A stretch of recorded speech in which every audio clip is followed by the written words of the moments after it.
that would kill my soul, like truly. Like I actually tried it one time and I was like, oh my, if this is life, like, oh no, I gotta go find something. I gotta go find something else. Anyways, I put my hand on the door handle to leave and he says, Macy, wait. And I was like, excuse me. And he was like, don't quit. This is gonna be a really great year for you. Don't quit. But I also think something so that I'm learning more and more about God is how patient and kind he is to me and to all of us. I did not get myself that role, God did.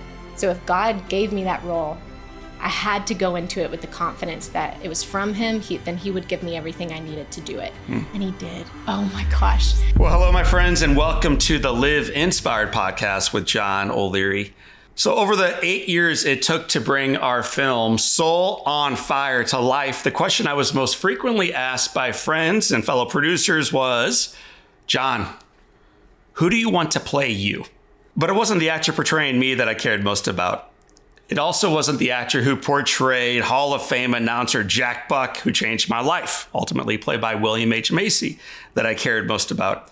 It wasn't the amazing nurse who taught me how to walk again, eventually played by Devon Franklin. It wasn't the remarkable mother who taught me how to live again, played by Stephanie Shostak. And it wasn't the heroic dad who taught me about grace and mercy and unconditional love, played by John Corbett. Nope, the person that I cared most about getting just right and cast just right was the person who ultimately would play my wife, Beth. Here's what I knew about that person. That person had to be incredibly beautiful and uncommonly humble. That person had to be serious and absolutely hilarious. That person had to be brilliant and driven and free-spirited, always up for the next adventure. She had to be committed in her faith and accepting of others regardless of where they were in theirs. And she had to exemplify love and in doing so positively change the lives of those she encountered. Well, our guest today might have been the very last actor we hired for Soul on Fire.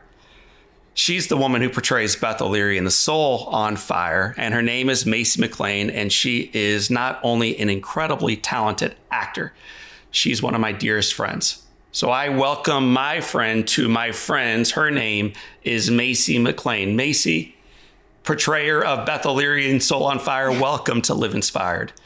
Thank you. I can't believe you're here. You're in my town. Like you flew across the country to come to my little town to sit here and have a conversation with me. And that blows my mind. Well, I told you, and I might as well just tell our friends, like, why keep secrets? Before going out to see Bill Macy and Corbett and Courtney and all the other leaders, I had some anxiety about the interview. And on the flight today and on the drive about an hour from the airport, there was zero anxiety. I was excited not for the podcast interview. Sorry, listeners and viewers. I was excited for my friend. Oh. So I'm looking forward to this. So tell, first of all, our listeners and viewers where we are. We are in Hogansville, Georgia. It is a tiny little town that me and my husband settled in. And we have the best community. With my work, I travel all over the country like you do, and film in different cities and states, but to have somewhere you call home with people you love and neighbors you call family is, it's something I never predicted for my life, never wanted for my life, but couldn't imagine not having. Like anywhere in the world, this is home. When you meet someone in your new home, I'm always fascinated by this. You have so many job titles. So when they say, your name's Macy, Macy, what do you do? When they ask you that, how do you respond? I feel like I don't know. You tell me. I'm an actor, and that's always kind of been my first love. I love when it comes to my profession and entertainment. I love stepping into other people's shoes and telling their stories. Right. And like living out what it is to be human and the redemption that comes with being human. And to get to show that to people and audiences see themselves in characters, and then God uses that to change people's lives has just always been so close to my heart and blows my mind. But I love doing that. I also now screenwrite, so I write movies, I write TV shows, and I'm a producer now. So I kind of have a hand in all of it, and I do travel around the country and speak at youth conferences and women's conferences, and yeah, I don't know. I wear a lot of hats, I guess. when you're not working? Because everything you said there is mission driven and purpose led, but work when you're not working, what do you like to do? Oh, I love to cook. I think at the end of the day, cooking is my favorite thing. And I say this because I think with all that I do, it's a lot of loose ends a lot of times. Like, I mean, you've gone through, making a movie, and it's always just kind of like, when is it going to be done? Right. Like, it's like this longest birthing process ever. Yes. So to come home, like to be creative all day, but it not to be start and finish, but to come home and then to get to cook a meal and start it, and it be a creative process, but it end and you get to like experience it and enjoy it. For some reason, that just is very satisfying to me because as a creative, a lot of things are up in the air, totally. Right? So I love cooking. I love being with my people, like hanging out with my family, going to an amazing dinner with my friends and sitting there for hours. That's home to me. Yeah. So we're going to leave that version of home and go back a little bit farther, a couple years back, a couple decades back. Let's start by first talking about your dad. Oh. I know what he did professionally. Yeah. I know sort of what he shaped personally, but I'd like to hear about his character. What was it about your dad that, looking back on it, you celebrate most about him? Oh, man. My dad, he's always been a hero to me. And I think one of my favorite things that I've always seen in my dad, and that's just impacted my life so much, is that he has always been unwavering in his stance on truth, and not out of anything, and it's out of love. He never wavers because he wants people to see the truth and he wants people to come to the truth, and he's just kind of immovable in that because of his love for the Lord and his love for people. And I've seen him walk through that, and it cost him greatly, and never waver. Wow. Because of how much he loves God. And I think I've always looked at that as courage and true, taking what, like scripture says, to pick up your cross, and to actually live out your faith, even when it's not popular, or even when it's not exciting or cool. It's just living it out. And I think that's how he's impacted my life in a big way. Your mom, I know, is an excellent dancer. Yes. But she's also an excellent mother. Talk about your mom. Oh my goodness. So I get my free spirit self from my mom. My mom is like, oh my goodness. She's just always wearing something flowy, like she just lights up a room when she walks in. She's so creative. She hates small talks, which is one of my favorite things about her. Like, she'll say this, like it's like so awkward for her. She's like, she would love you because you just pierce through all of that and you get to the heart of people. But my mom loves a good, deep conversation. Everywhere we go, she witnesses to people. She is sharing the love of God with people literally everywhere. A grocery store, it used to embarrass me. Like, I'd be like, Mom, can we just eat at this restaurant without you saying stuff? Now, my assistant / best friend is exactly like my mom and does that everywhere we go. Her name is Jess. And we'll be at a restaurant and she's like witnessing to everybody. And I'm like, I love it, but it's just so cool because it's their gift. Like, they're an exhorter. But I've always seen that in my mom, and she just loves people so much and wants them to know that they're loved by God. And I love that about her. So I'm one of 6. That's so great. I believe you're one of 4. I'm one of 4. Yeah. What was it like growing up in this tangled web of 6 human beings? Pretty close in age, you guys were. Yes. I mean, I think one of my favorite things is we're all best friends. Like, to this day, we call each other all the time. Like, we are each other's best friends, and we've always been close. My sister has always been my just absolute, like, best friend in the whole world. But it was crazy because we were a preacher's family, and, we didn't have, so, like, going out to eat was a massive deal. Like, we went out to eat, like, once or twice a year, and it was, like, the biggest thing ever. But we never, I think maybe we all have different experiences, but I never felt that. Like, I never felt like we didn't have a lot. Did you feel like eyes were watching you when you went in restaurants and grocery stores? Because we were the preacher's family? Because of that, yeah. Yeah, for sure. I mean, I think sometimes, there was this, and my parents would even say there was this time of, like, almost getting caught up in that at times, of the appearance you have to put on. And that's not what God asks of us. Right. Like, we're all broken people, and none of us are polished, So I think even my parents will look back and say, hey, that time of our lives when we tried to put on a front, that's not good. You know, like we came out of that. We're all just in this together because we're all broken people that need the love of God, you know? So, yeah. What were you into before you got into acting, before you kind of discerned? Sports. Yeah, sports. Oh, I was a runner. So I was actually, fun fact that I don't think hardly anyone knows, I was like a really intense runner. Like they were prepping me to train for the Olympics. Oh my gosh. Just because it's funny, when I was little, I think a toddler, I was bow-legged, like severely bow-legged. And the doctor was like, she's going to be a really fast runner. Like, I can't explain it. And anyway, so I became a fast runner. But it's interesting. I hated the pressure, the competition of trying to win a race. I don't know why, but I hated it. And it's funny because everything I do is like I'm having to compete to get a role, right? I'm having to always be in front of a camera. I'm having to always be in front of people. And that doesn't bother me. But for some reason, I never wanted to continue on towards trying to be a runner. I think God just redirected my path. But it was something I loved. I played basketball. I love basketball. Big Caitlin Clark fan over here. If there's anyone that I can play again that's just true character, Caitlin Clark, hello. Perfect. And I always grew up cooking. I would get cookbooks for Christmas and I would cook in my, at night for my family, and yeah. So you struggle under the pressure, but then you get into theater.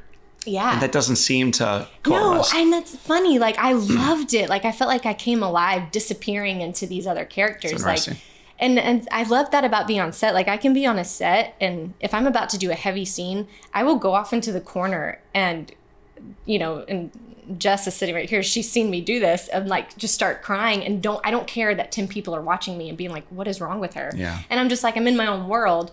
But there's something about disappearing into these characters that just, I don't know, it makes me come alive. I love it. 15 years of age, you shift from live theater into in front of a camera. Yes. Which, my work primarily puts me on stages. Yeah. And I love that it's one and done, and you give it everything you've got, and you are done for the day. Yeah. You went into a very different lane. Yeah. And you chose it. What do you like better about it? Than theater? Right. I think I love the realness of it. Like theater, I never felt like I was that great at, because I feel like it has to be big and it has to be, like my mom was a musical theater, like junkie, like, oh my goodness, she was so talented. But I felt like camera is just like, it has to be so raw and so real, and you can't lie. Like that camera picks up on everything. So you have to be telling the truth. On stage, you can fake it. Like to a certain extent, because the camera's not right here. It's more of an audience set back watching you. But I think I just love telling the truth of it. So many questions around that. We'll save it a little bit until we move into your professional journey. So at 15, you get your first big break. Yeah. Talk about that commercial. Oh, man, you've done your research. Come on, dude. This is so impressive. Okay, so it was the Jonas Brothers. This is my first big thing I booked. I was freaking out because I didn't know that it was going to be the Jonas Brothers. I just booked this commercial, and they were like, all right, we're going to get your reactions when these people walk in. And I'm 15, and it's the freaking Jonas Brothers walk in. And I'm like, oh my gosh, Nick is going to fall in love with me. I just know it. Like, I was like, so Caleb who? I didn't know my hottie husband was out there. But, 15-year-old self freaking out. But so it was funny because it was a karaoke commercial. And they were like, all right, the Jonas Brothers are standing right here. Who wants to sing for them? No one volunteered out of all the actors. And I was like, I do. I was like, are you kidding me? This is a once in a lifetime chance. I might sound terrible, but I'm going to sing Burning Up for him. Okay. So I did. And it was amazing. It was an amazing experience and just fun. I was like, I think that little moment even taught me, like, take the opportunity. Yeah. Like, don't let those little things slip by. Like, man, you just miss life if you don't. And who cares if you fall on your face? So we'll bring you into St. Louis in like 10 minutes, but we're not quite there. I noticed though, when you were in town, every single thing I invited you to do with us, the answer was yes. And the Jonas thing, the answer was yes. And the opportunity of singing, and the answer was yes. Is that how you were raised? Is it something you became over time? Like, talk about that yes. I don't know. I don't remember that ever being like a mantra in our home or anything. But I think honestly, just maybe experiences just taught me that, of like, I don't know. I think just looking around and being like, man, if I do pass on this, make life fun, make life Right. interesting. Like you get to, like, what conversations would I miss out if I said no? Like when we all went to dinner, it's like those memories would never be made. And I mean, I love telling stories. So like, I love making stories with my life. Right. Television's hard. Yeah. For every Jonas Brothers you get an opportunity of doing, there's 44 you don't. Oh, more than that. Right? Yes. I mean, that's so many times laying your heart in front of a dead camera Yeah. that doesn't give you any feedback whatsoever. Mm-hmm. And And then having someone say to you, well, good job, we'll call you back. yeah. Oh, yeah. What keeps you going before you get your legs under you? Like after all the To rejections. be rejected a second time, a fifth time, a 10th time, a 20th time, a 30th time, and you keep on showing up. I think you have to be a little crazy. Yeah? Like, I think you have to be a little, you know. I mean, I'm just being honest. Like, it's a little maddening, but I mean, I've wanted to quit 100 times, and I have had very pivotal moments in my life where God made it so unbelievably clear that I was not supposed to, like in very drastic ways. And then after that, something would happen or a door would open. Right. But I also think once you do it, it's like addicting. Like, I don't want to do anything else. Like, when I think about if I was to go sit in a cubicle and work at a job, like, some people love that. That makes the world go round. That would kill my soul, like, truly. Like, I actually tried it one time, and I was like, oh my, if this is life, like, oh no, I got to go find something. I got to go find something else. So I think you're just like, if you love it, you love it. And I tell people all the time with film, I'm like, you're either going to, I mean, you've experienced it. You're either going to love it or hate it. Mm-hmm. Like, I brought one of my friends to set, and she was like, this is your job all day long. You've been standing here for 12 hours. And I was like, I told you, it's not the red carpets everyone sees. Like, but I love it. I come alive. So it doesn't drain me. Let's talk about one of the God moments. You refer to it as a Gideon type experience. How do you remember all of this from all of your homework? So, I'm so impressed. First of all, some of our listeners have no clue who Gideon is. You may need to give us a quick update on that. Yeah. And then tell us what it meant for you to have this Gideon experience as you're going through your acting journey. Yeah. So Gideon, God gave him like a very clear instruction in scripture. And he was like, he very much doubted it. And he doubted it because he was like, who am I to do this? You know, Right. like, why would how in the world am I going to do what God's telling me to do? And he asked God, you know, if this is really you, I'm going to lay out this fleece and with the dew, like, make it wet in the morning, if this is you. And God did it. And he did it a second time and all the things. So, but God kept confirming to Gideon, like, this is me speaking. And so I was going through a Bible study on Gideon at that time in my life. And I was just like at the point where I wanted to quit acting. I was so over it. I was getting, when I say I was getting so close to major roles, I was number 2 for like some pretty pivotal things. That would have changed my life and changed my career. And I was just like, I'm so done with this. Like, I feel teased. Like, why did God call me to this career if he's not going to give it to me, you know? And so I was like, you know what? I'm going to lay out my fleece. And Lord, if you want me to stay in this business, make it so clear. And if not, I'm out.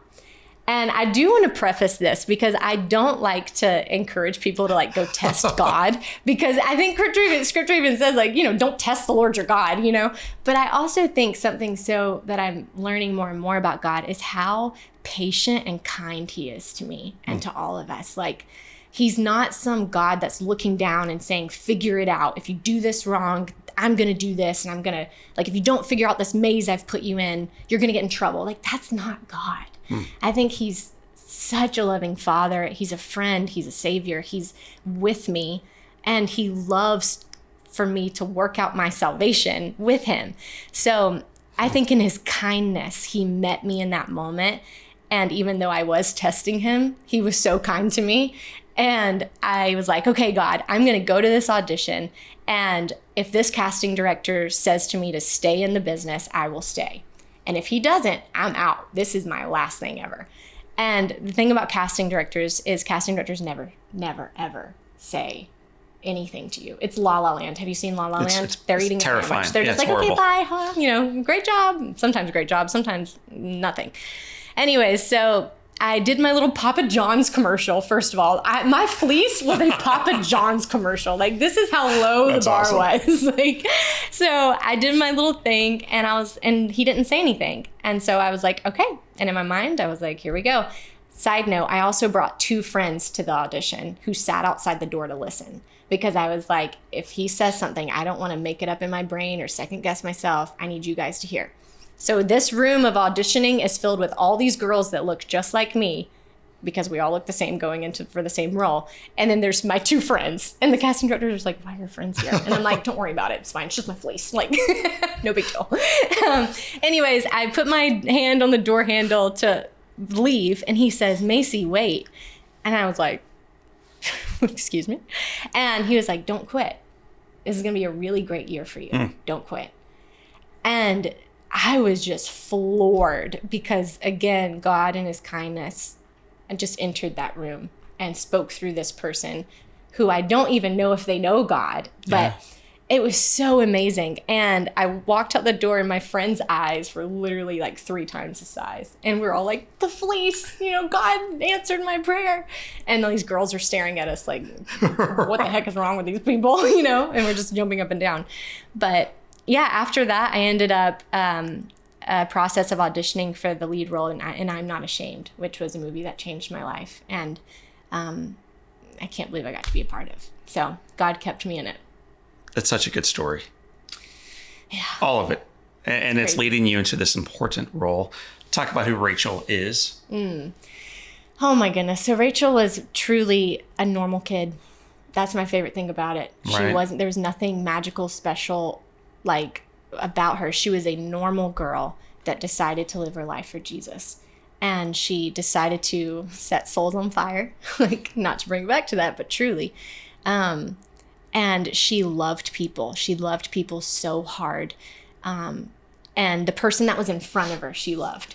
And that chain reaction just spread throughout her school. And then when she died, spread throughout the nation and spread throughout the world.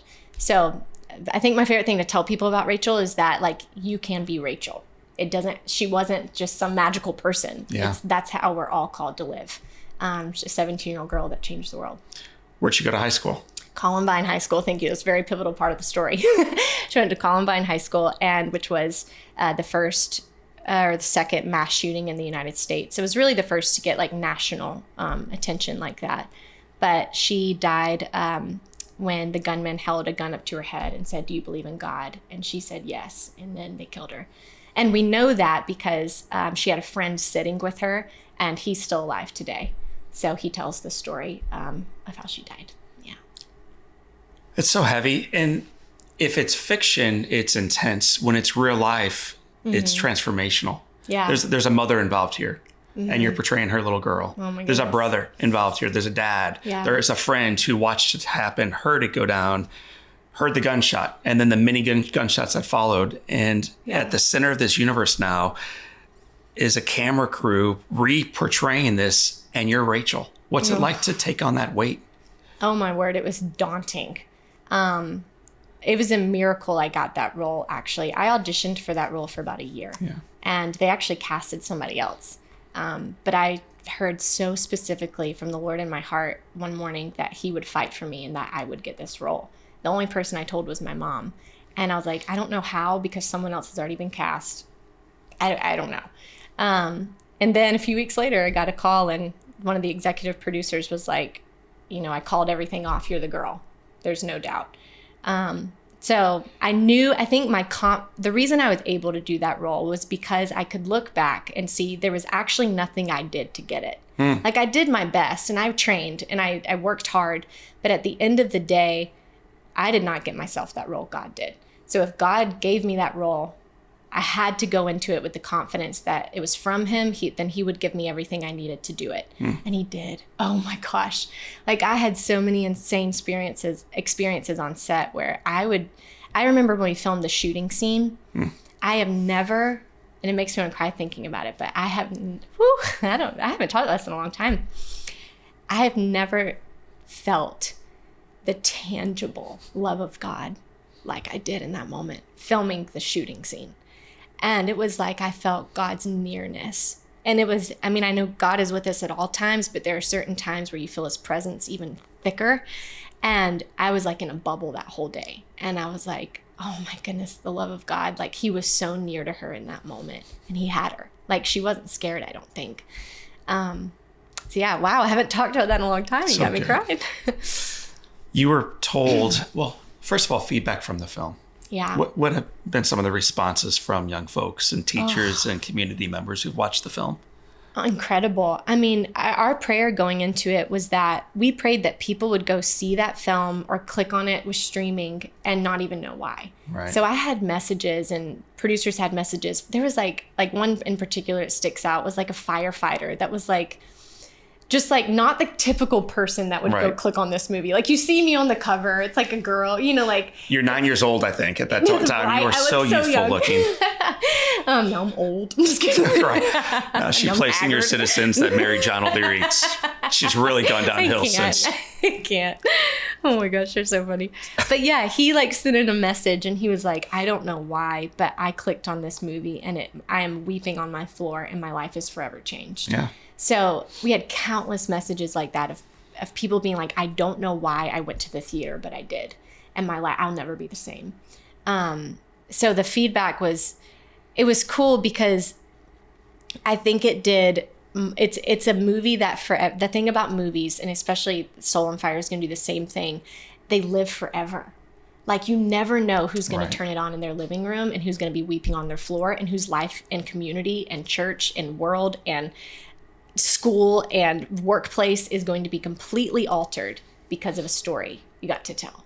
So that's kind of how that film is continuing to live. I still get messages all the time. Yeah, it's still awesome. It's still relevant. You did an incredible job. Thank you. And I know Rachel's family. I know how proud they are of the way you portrayed her. Thank you. Yeah, they're amazing. You were told as production was going forward, as they ultimately rolled this thing out, to get ready for it. Yeah. And what they were getting you ready for is how you were going to leap forward. Yeah. It was going to change your life. Yep. And they were sort of right, but not in the way they anticipated. 100%. Talk about that. Yeah, so that was a little disorienting. I had so many people tell me, you're going to blow up after this. And this is your career is going to just skyrocket. There was one person that pulled me aside. Her name is Meredith Andrews. She's a contemporary Christian singer. And we were having lunch and she stopped and she was like, Macy, I don't know why I feel like I need to tell you this, but if things don't happen like everyone's saying, you're okay. Like God's doing something unexpected and it's not going to look like what everyone's saying. And I was a little bit like, no one wants to hear that. You want to hear that you're going to take off. It's going to get really bright in here. You've worked so hard and you're like, man, I want to hear. But when she said it, it was like something in my spirit knew she was right. And when the film released, I mean, it still had an incredible impact, but things with the distribution, it just went a different direction. And it didn't blow up the way they wanted it to. Right. Didn't get, I think, the distribution that they wanted it to. And so it was kind of a slow burn. And after that, my career did not take off. I got great reviews, but no one was calling me to play the next big role, But what did take off was I got to speak all over the country at youth groups and women's events and girls' events. And speaking was something I never, ever, ever dreamed of that I would do. But that's what came out of it. That's what God did. And so that was like years of honing that in and getting to share the message of that movie and what God had been doing in my heart.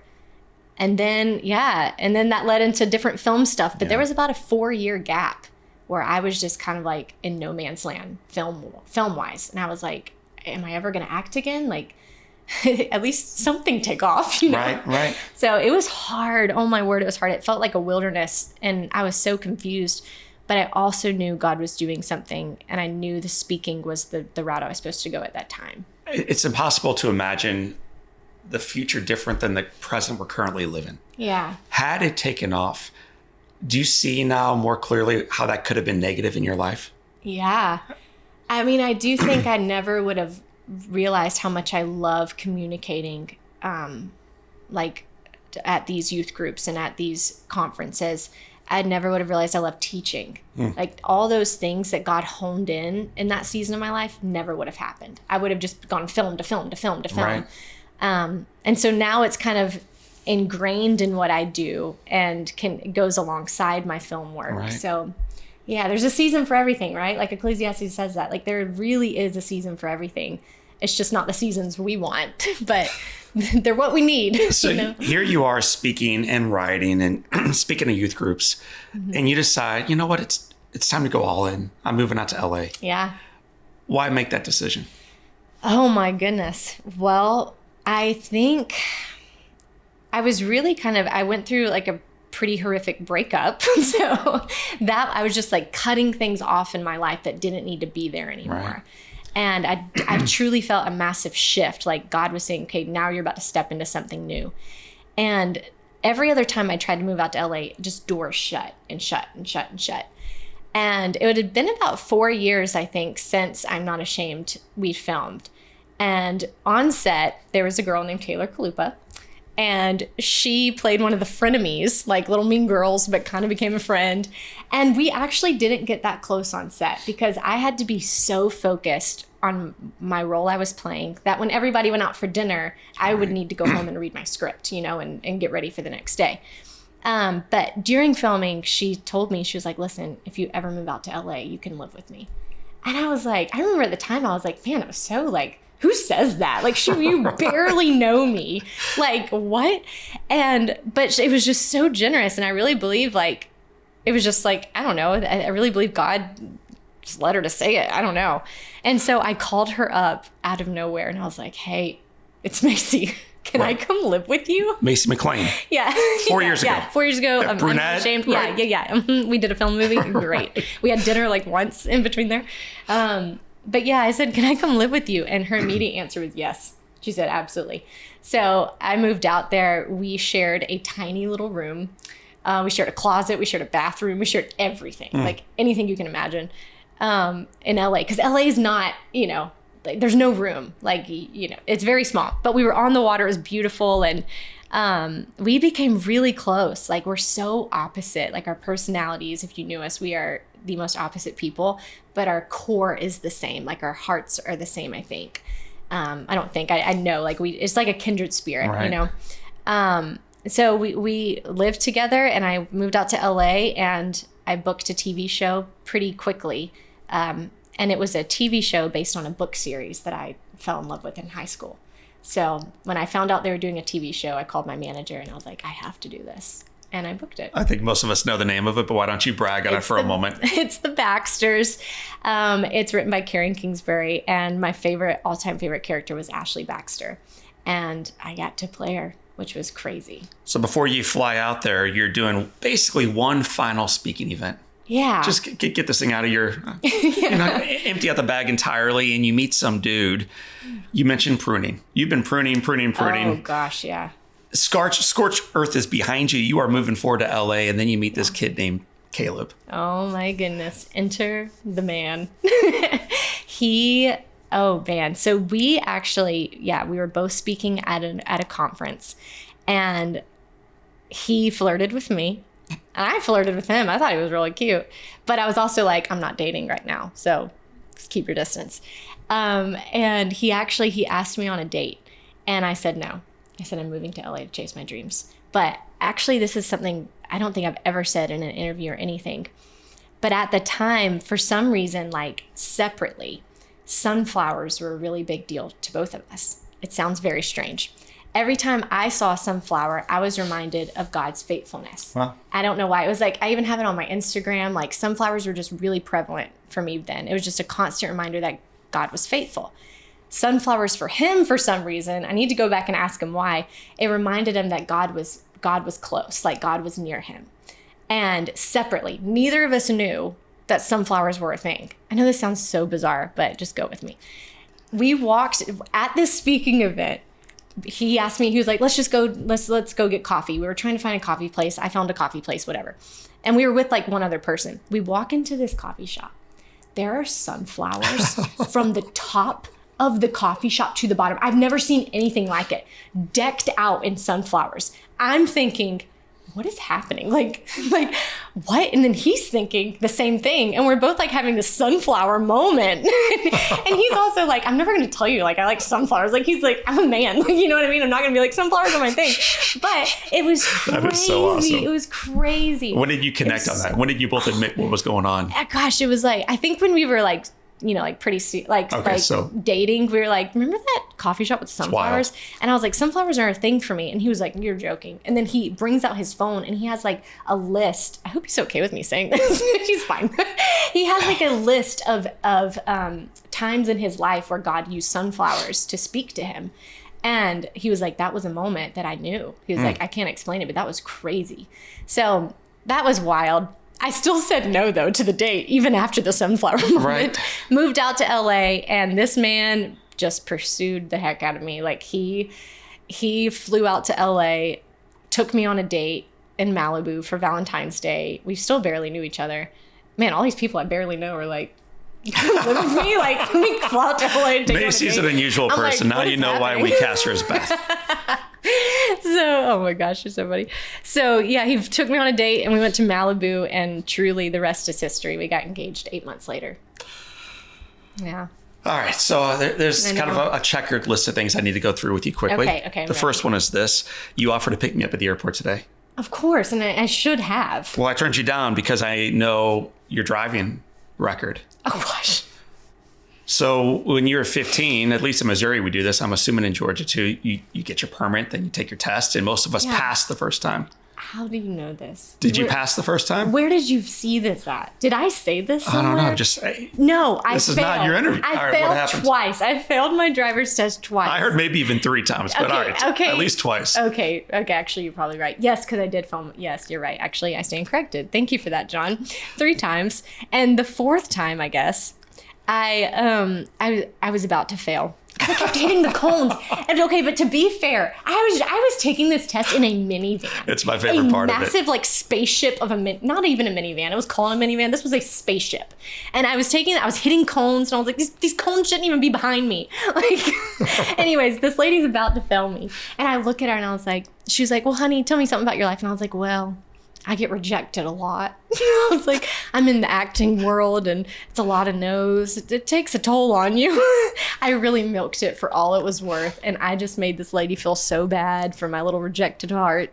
And I got my license that day. I got my license by 1 point. But you got your license. I remember one time my dad looked at me and I'm sobbing like the second time I failed. And he's like, I want you to look around at all these people driving. If they can do it, you can do it. And I look over and there's like some guy with his like leg hanging out the car, you know, and I was like, okay, if this guy did it, I can do it. It both gives me confidence to pass, but also it makes me wonder how in the world did all these folks do it? Because you're pretty sure. It gives you perspective. Yeah. You're like, stay off the road. Because I walk most places now. Yeah, amen. So I live in a small town. I walk everywhere. You and Caleb are married, and yes. I understand not only are you in movies, but occasionally you watch movies together. Sometimes scary movies. John, this is probably the best interview. Actually, not probably. This is the best interview ever. So, because the facts you were pulling out is crazy. I understand one time there was a pretty intense moment. You were transfixed on the television, and then from behind you on the left-hand side, something on all fours starts moving towards you. What happened? Listen, I do not have a good fight or flight response. I don't fight. I don't flight. I freeze. Okay? So we watch a scary movie. And when I say scary, I can't do horror. Horror, like anything spiritually scary, I can't do. I'm like, the spiritual ones, I don't touch that. No, thank you. Not for entertainment. Anyways, but if it's like thriller, we love a good thriller. Okay? This one was terrifying. Absolutely terrifying. So we get done watching the movie. All the lights are out because we're about to go to bed. I'm in the kitchen, like getting water. And I literally tell him, I'm like, do not scare me. And we're like pretty recently married. And all of a sudden, I'm like yelling Caleb's name. He doesn't respond. And then all of a sudden, I just hear just footsteps, just loud, like, you know, like on the floor, a hardwood floor. And I am already like, my body's, you know, freaking out. And I'm like, Caleb. And he comes charging at me on all fours in the dark. Okay. And there's just thing in this movie that is charging on all fours. I freak out so hard. I pee all over the kitchen floor.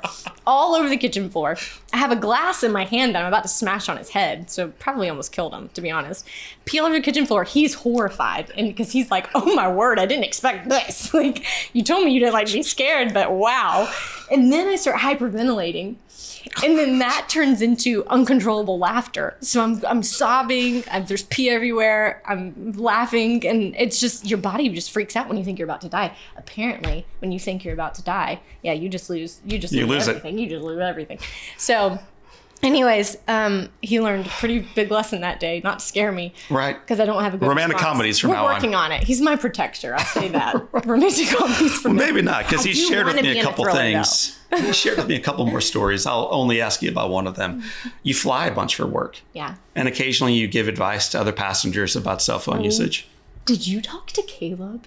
I don't know. I am dying. Oh, this is... So what's the advice you gave around cell phone usage? This is so embarrassing. This is so embarrassing. Can't believe you're asking me this. I love it. Okay. I was on a flight, thought I was doing a good deed, all right? I was sitting next to this older woman who was on her cell phone. Was I in my 20s? Was this like maybe not that long ago? Potentially. She was sitting there and she was on her phone and we're about to take off, all right? I was always told that you need to always put your phone on airplane mode because it is a very serious issue. Mm-hmm. It is a serious issue with your phone bill. It's not something to be trifled with, all right? So she's still working on her phone, texting her husband, and I'm just so concerned for this woman. And I look over and I'm like, man, like we're on the runway, like we're taking off. I'm like, man, you've got to turn your cell phone on airplane mode. If you don't, when we're in the air, and we're flying like 2 states away, I was like, if you don't, when we're in the air, you're going to be charged thousands of dollars, and your phone bill is going to freak out. It's not going to be good. And she is like, oh my goodness, I can't believe you just saved my whole phone bill. Oh my goodness, I'm doing it right now. I'm doing it right now. And she's like, turn it off. And I'm like, I just did the best deed ever. And she was like, I'm going to tell my husband when I get home. I sat beside the sweetest young lady that helped me, not get charged thousands of dollars when we're in the air. I didn't even know you had to do that. I didn't know that was that big of a deal. And I was like, it's a very big deal. It's a very big deal. So we land and I call Caleb and I'm like, right. I'm real proud of myself. I tell him the story and he's like, hey, you okay? Like, none of that's true. I don't know who I married right. or where you get your information from, but you're not charged thousands of dollars in the air. And my father-in-law works for Delta and I know nothing about this stuff. So it was extremely embarrassing, but I thought you were charged thousands of dollars if you didn't put your phone on airplane mode. So if anyone out there thinks that, you're not, you're safe. But it is good for the plane to turn it off, so still turn it off. That's your public safety announcement today from Masey McLain. I'm glad you're not a flight attendant. I'm glad you are in entertainment, which leads you and me to be on this couch together today. Eventually, you get an opportunity of participating in Soul on Fire. How did it first show up in your lap? And how do you prepare to even read for a character like Beth? What do you do for that? Oh, my word. Okay, so this, again, is crazy how I got this role. I really got a call from my manager, and I'd never even auditioned for this.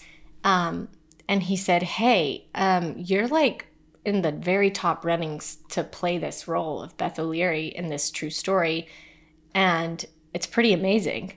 And I was like, what?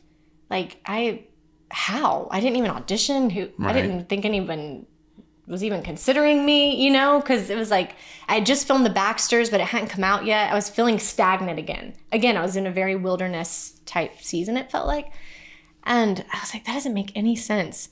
And then he's like, the director wants to, no, you and the director want to Zoom. And I was just like so thrown off, but I was like, God, okay.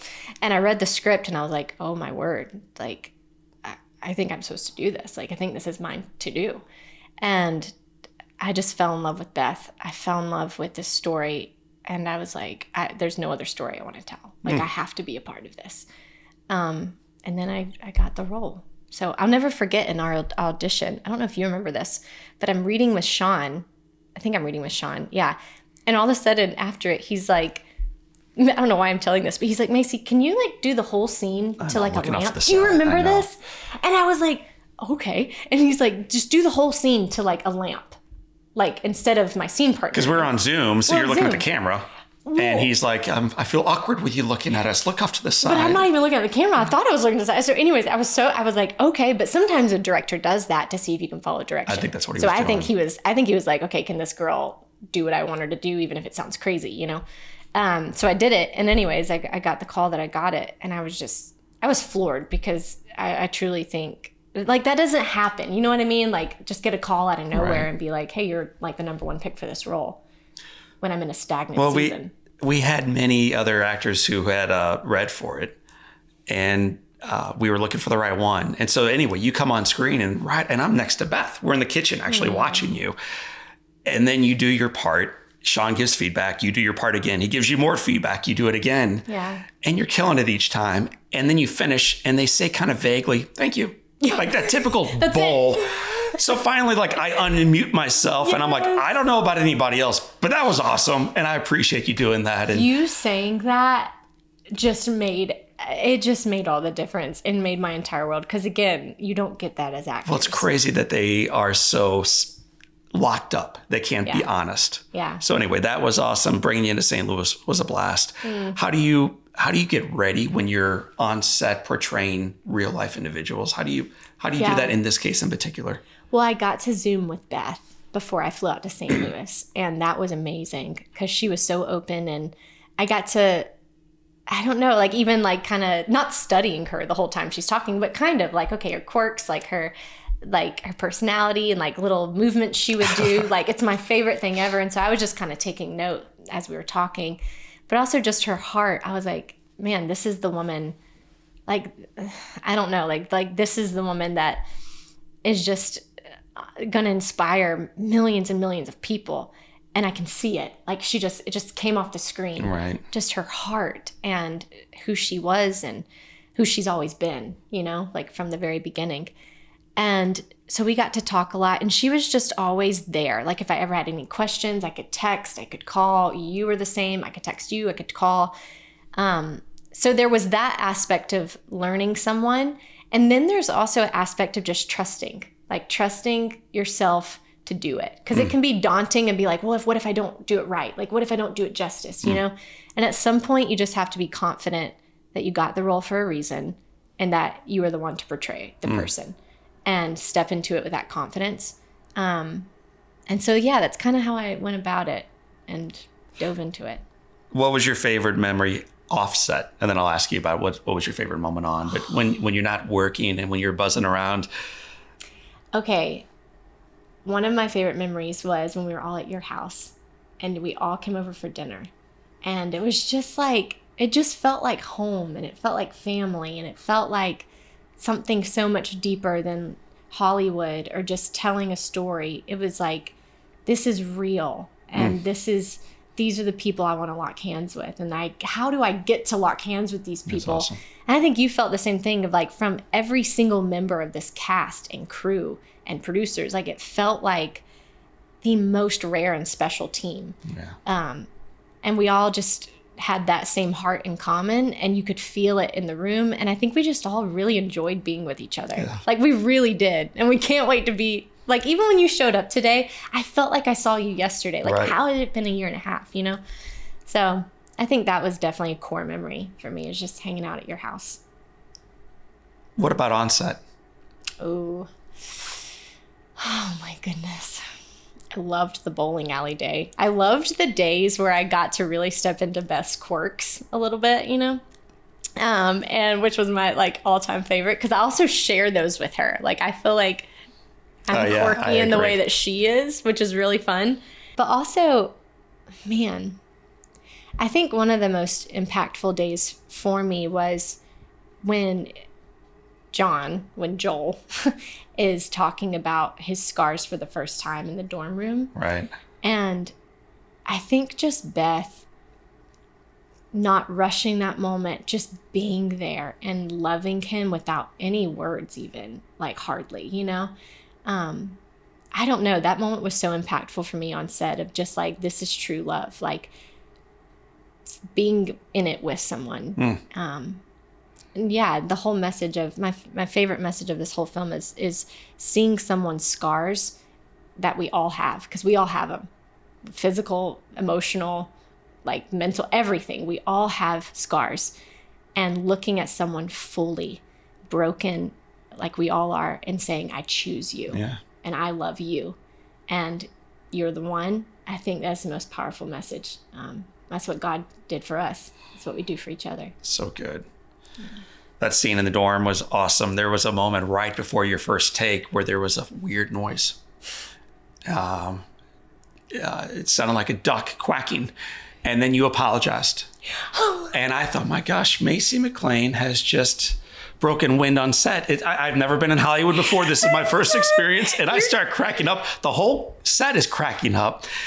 And then it's only like 2 weeks later, I learned that wasn't. Okay, so backstory for this, and this fell flat. This fell so flat. So you're talking about, right? We there's this physical therapy scene. Okay, so there's multiple scenes in the dorm, but this is a physical therapy scene, and I'm having to turn Joel in different kinds of ways, like physical therapy.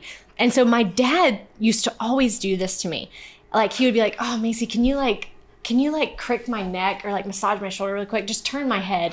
And he would put a peppermint in his mouth. And so I'd be like, sure, whatever. So I would turn his head and he would crunch down on the peppermint. And I just killed my father. Like I just killed him.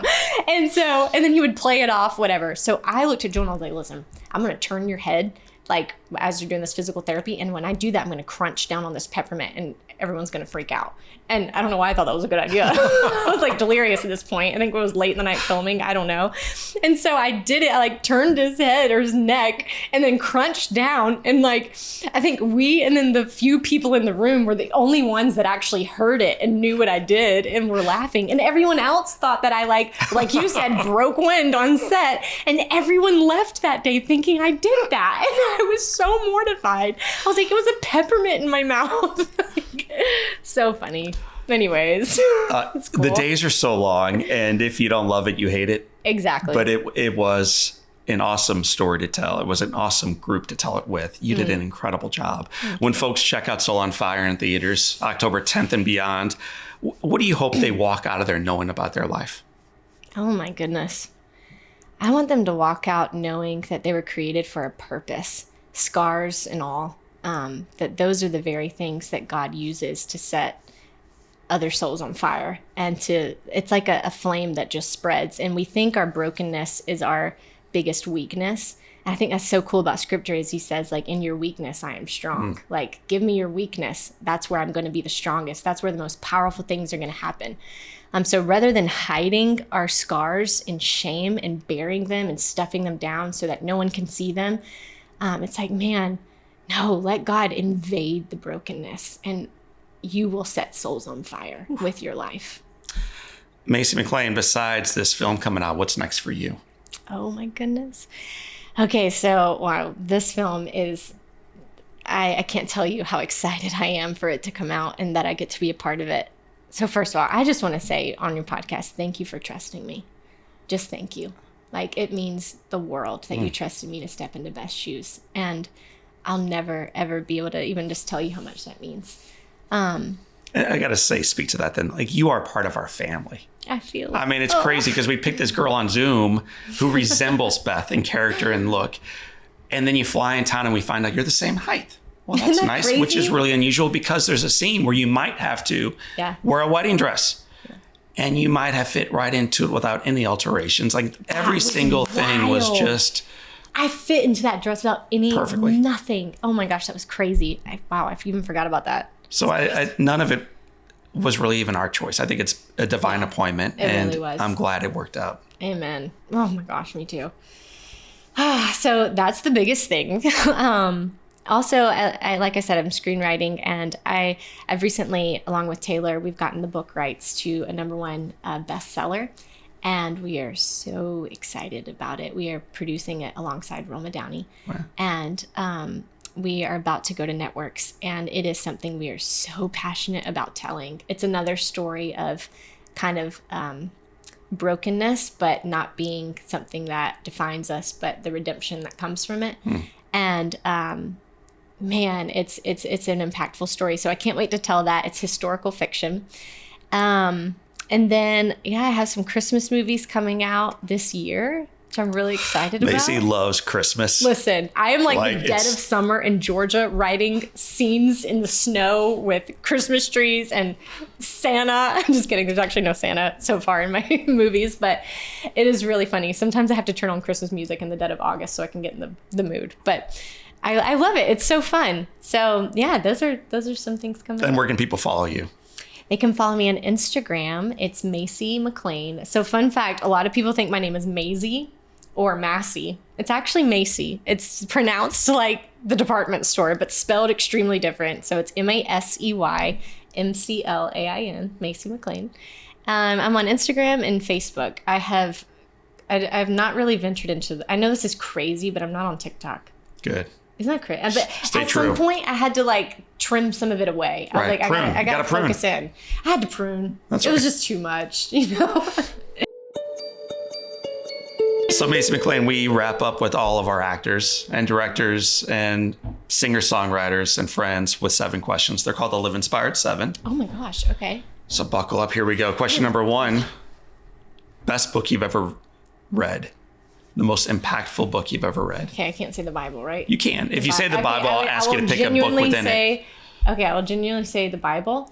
If I was picking a book within it, John. Why John? I think John shows us like just the heart and love of God and why he came for us. And it's so clear in it. Yeah. What's one positive characteristic you had as a little girl you wish you exhibited as brilliantly today? Oh, probably the carefreeness in the sense of I think the more you live life, the more you can get in your head and overthink things and think it kind of play chess in your brain. And I just loved, I think I've always been very, just when I was little, just very carefree. And I'm always trying to get back to that because it's who I am inside. It is undoubtedly. Yeah. If your home caught fire and all living things, Caleb and the animals, even Jess, everybody's out safely. And you have an opportunity of running in and grabbing one thing. So you get to grab one physical thing and race it back outside. What do you grab? Oh my gosh. I would probably grab my husband's guitar that his grandpa gave him because it means the world to him. Wow. And I think out of everything that would crush him the most to not have. He loved his grandpa and I never got to meet him, but I feel like I know his grandpa almost through that guitar. So when we picked Macy, we picked her because my wife's heart is so for others. It's like Beth is just awesome. And we've had almost 800 guests on the show and everyone grabbed beautiful things for them. Not a person has grabbed something for someone they love. No. That doesn't mean they didn't grab pictures to pass down generationally, but you grabbed a guitar that does not belong to you, was not given to you, and will not remain with you to hand to your husband and say, baby, we can rebuild. Yeah. That's pretty awesome. Aww.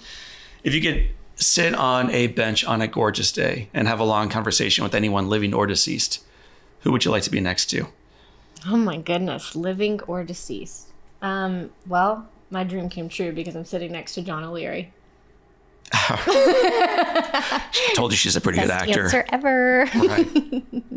In addition, so now you got room on both sides. O'Leary's on one side. Who do you want on your other side, Macy? Oh, okay. So if I get to sit next to anyone living or dead, who would I want to sit next to? I mean, I mean, obviously Jesus. I mean, who wouldn't, right? Come on, like literally, it's Jesus. Like, okay, yeah. This is hard. I'm gonna go with the fun answer. Okay, so Jesus is my obvious answer because I mean, who wouldn't want to sit next to God? I'm gonna go with Caitlin Clark right now. How about you're after this? I'm after it. All right, well, it's in the universe now. We're going to strive to make it happen. So Caitlin Clark and Jesus are partying with Macy McLain in Georgia. This is just where my brain went right now. Bench. It's like, I'm ready to play some basketball. Let's go. What's the best advice bench. Caitlin, Jesus, or anybody else ever gave you? So the best advice Macy McLain has ever received is... Best advice. Oh, okay. One of my favorite pieces of advice is to be spiritually selfish. And that sounds a little crazy, but actually I think Priscilla Shire's the one that said it. And it means like, do what you need to do to fill your soul. Like, tell the person, no, you can't go hang out. Tell, you can't do this. You need to push this back, whatever, to fill up your soul. So sometimes for me, that looks like, instead of going, I don't know, somewhere in the morning to get coffee where I want to get coffee, I'm going to go on a walk with God and I'm going to talk. Or I don't know. It can look different for everyone, but prioritize mainly your soul. Right. That is where everything in your life will flow out of. Be spiritually selfish. If you could go back in time a couple of years and whisper some wisdom your way at age 20, what does that little girl need to hear? Oh my goodness. Oh, poor 20-year-old Macy. She was struggling. I think Macy would need to hear at 20 to cut off some things in her life.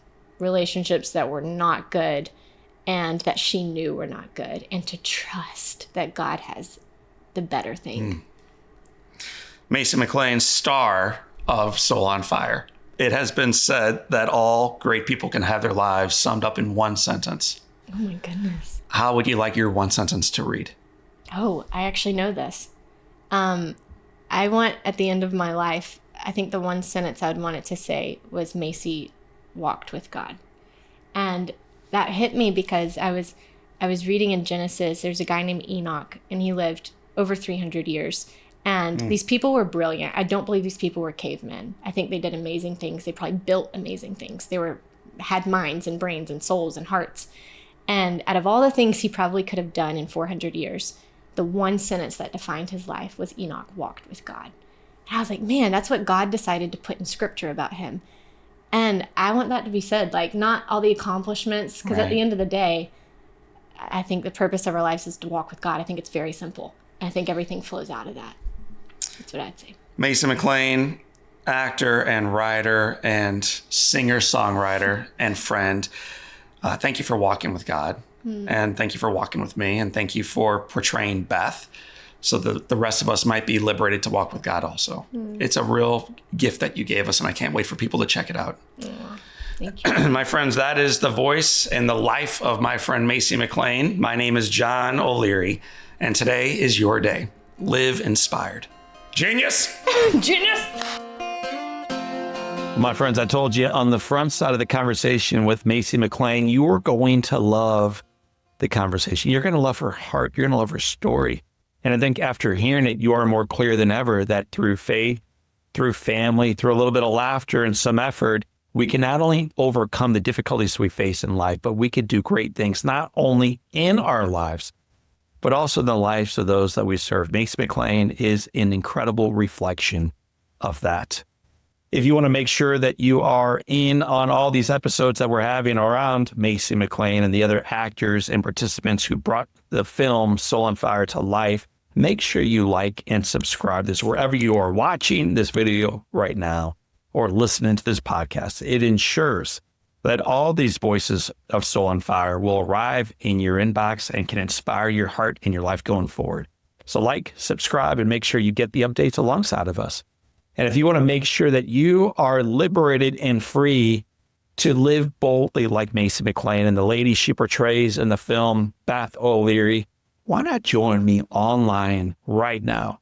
Go to soulonfiremovie.com. And at that website, you can watch the trailer.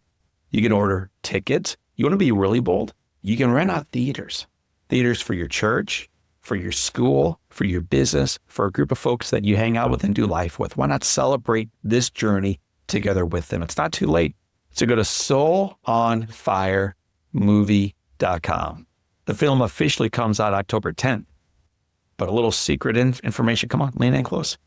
You can actually order entire theaters to fill up at a time. So go to the website and let's make sure we share the inspiration together. My friends, I want to thank you for being part of not only this episode with Masey McLain, but for part of our podcast family. I remind you the headwind is real. The challenges we face are fierce, but the foundation is firm and the best is yet to come. So for this time, and until next time, my name is John O'Leary. Today is your day, family. Live with your soul on fire.